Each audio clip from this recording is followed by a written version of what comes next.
Okay, let us begin a new chapter in your plus 2 physics syllabus. The chapter is current electricity, very simple. Uh, in the previous chapter, electrostatics, we learned the charge of an electron. The charge of an electron is negative, and how much is this? 1.6 into 10 to the power minus 19 coulomb. And we'll come to know how much is a coulomb, right? Now, which are the current carriers? In solids, if they are good conductors, then the current carriers are valence electrons. Valence electrons means the electrons which are loosely attached to the atom, not very tightly attached to the atom, right? In semiconductors, this all we will study in detail in a chapter called Solids and Semiconductor Devices. Then you will come across a substance called germanium and silicon. They are semiconductors. Germanium and silicon, semiconductors, means their electrical conductivity lies within that of a conductor and an insulator. Means their conductivity is less than that of conductors, but better than that of insulators, right? In such types of substances like germanium and silicon, the current carriers are negatively charged electrons and positively charged holes. And what are holes, positively charged holes? That we will study in a chapter called Solids and Semiconductor Devices. Let us proceed. Again, in insulators, like glass is an insulator. There is no free current carriers, right? And gases are also insulators. Gases do not have current carriers, but by applying very high potential difference, if you apply a very high potential difference to a gas at low pressure, what will happen? The gas gets ionized and the current carriers becomes electrons and positive ions. If you apply, normally gases are insulators, but at a low pressure, if you apply very high potential difference, the gas gets ionized and can start conducting electricity, and the electricity will be due to electrons as well as positive ions. Now look at, what is electric current? Electric current, symbol is I. Let Q is equal to electric charge flowing across the cross section of a conductor in time t. Look, this is a conductor. From this side, suppose the electrons are flowing. If one electron flows, then the charge is E. If two electrons flows, then the charge is equal to E plus C, that is equal to 2E. If n electrons flows, then the charge is equal to Ne. Right? Now, how much charge is flowing per unit time? Charge flowing per unit time is called current. Means if Q charge is flowing across this cross section, Q charge is flowing in time t, Q charge is flowing. So unit time is equal to Q by T. Then this Q by T is called current, right? So what will be the unit? For Q I put 1 coulomb and T is equal to 1 second. Then the current is called 1 ampere. Means if there is a conductor at this cross section, if 1 coulomb of charge passes in 1 second, then we say 1 ampere of current has flown through this cross section, right? Now 1 coulomb means how many electrons? We know charge of an electron is 1.6 into 10 to the power minus 19 coulomb. Means this many coulomb, 1.6 10 to the power minus 19 coulomb, is nothing but 1 electron, the charge of 1 electron. So in 1 coulomb from here to here, so in 1 coulomb, how many electrons are there? Now 1 divided by this, that is charge of an electron, this comes out to be 6.25 into 10 to the power 8 electrons. So your 1 coulomb is 6.25 into 10 to the power 10 to the power 18 electrons. So if you look at here, if 1 coulomb is flowing in 1 second, we say the current is 1 ampere. 1 coulomb of charge flowing means If 6.25 into 10 to the power 18 electrons are flowing across this cross section in 1 second, then we say the current is 1 ampere.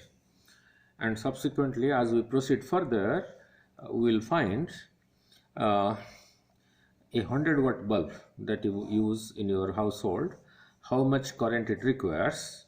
We will use a formula, power is equal to VI, which we will derive in subsequent lectures. So from this, I, that is current, is equal to power by voltage. Power, I have taken a 100-watt bulb. Voltage in households in India is 220, so this divided by this comes out to be 5 by 11 ampere. Means a 100-watt bulb, to give you full light, it requires 5 by 11 ampere. Now, then let us go to drift velocity. Now, before I proceed to drift velocity, what is drift velocity? Symbol is Vd. Now, number of electrons per unit volume in a metal. Per unit volume means this is 1 meter, 1 meter, 1 meter, 1 meter, 1 meter, 1 meter, 1 meter, 1 meter. So this volume is equal to 1 meter into 1 meter into 1 meter, that is 1 meter cube.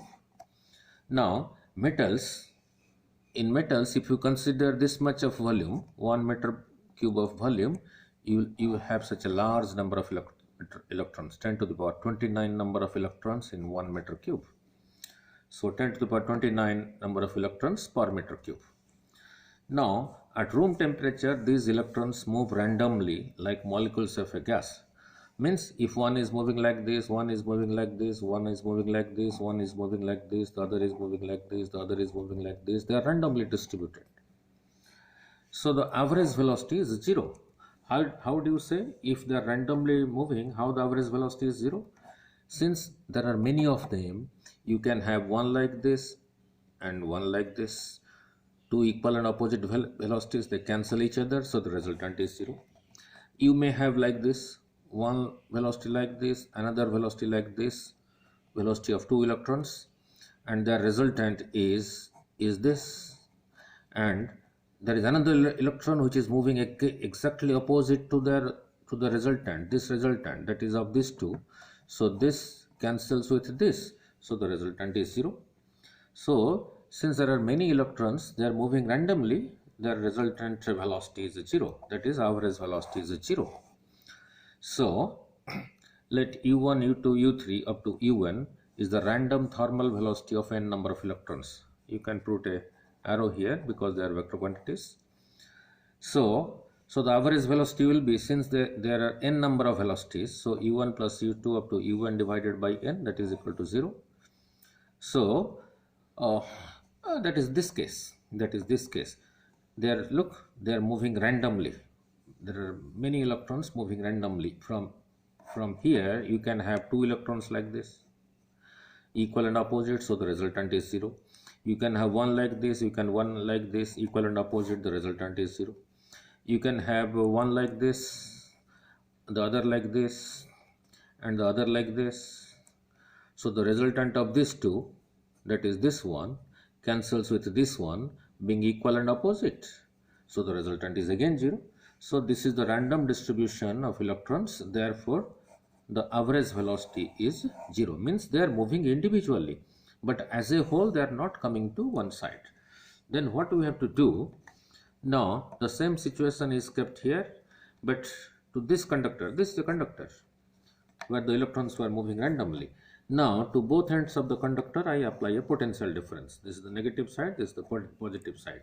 By applying this, what happens? These electrons which were moving randomly before this voltage was applied, now they move to one side. Now they move to one side. Now they move to one side. Now the velocity with which they are moving, now the average velocity, not the velocity, they will have different velocities. Now the average velocity written as Vd, after applying this potential difference, that Vd is called the drift velocity. After applying this potential difference, the velocity, the average velocity with which the electrons move from one end of the conductor to the other end of the conductor is called drift velocity. So let us derive an expression for that. Now let V is the potential difference applied. Now let us derive let us derive an expression for the drift velocity, right? Let V is the potential difference applied, as I applied it here to the conductor. Let V the potential difference applied, and we know potential difference is related to electric field. Due to this, let E is the electric field set up in the conductor.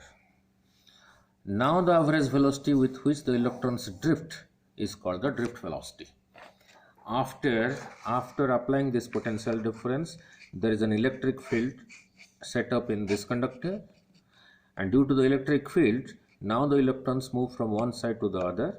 Now the average velocity is called the drift velocity, Vd. So let us calculate how much is that drift velocity. Let E is equal to charge of electron, m is equal to mass of electron.